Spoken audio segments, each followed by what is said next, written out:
Mark 3ஆம் அதிகாரம் 35வது வசனம். கடவுளின் திருவுளத்தை நிறைவேற்றுபவரே என் சகோதரரும் சகோதரியும் தாயுமாவார் என்றார். இந்த வார்த்தைகளிலே இயேசு கிறிஸ்து மக்களை பார்த்து சகோதரரும் சகோதரியும் தாயும் என்று அவர் சொல்லியிருக்கிறார். இங்கு கவனிக்கும் பொழுது இயேசு கிறிஸ்துக்கு உடன் பிறந்தவர்களாக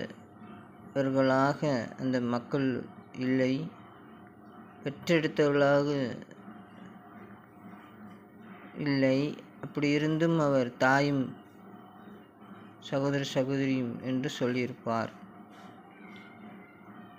இங்கே நாம் கவனிக்கும் பொழுது எவ்வாறு இந்த பந்தம் இருக்கிறதாக அவர் சொல்கிறார் என்று நாம் பார்க்கும் பொழுது,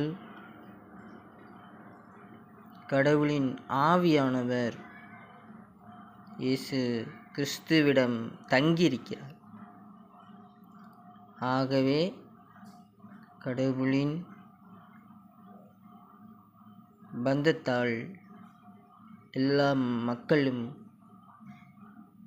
சொந்தமானவர்கள் போன்று அவர் உறுதியாக நினைக்க முடிகிறது. அதை அவர் வார்த்தையாக சொல்கிறார்.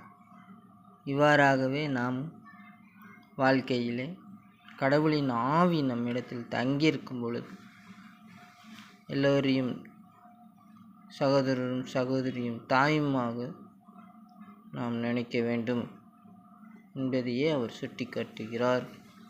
கடவுளுக்கு மகிமை உண்டாகுக. ஆமென்.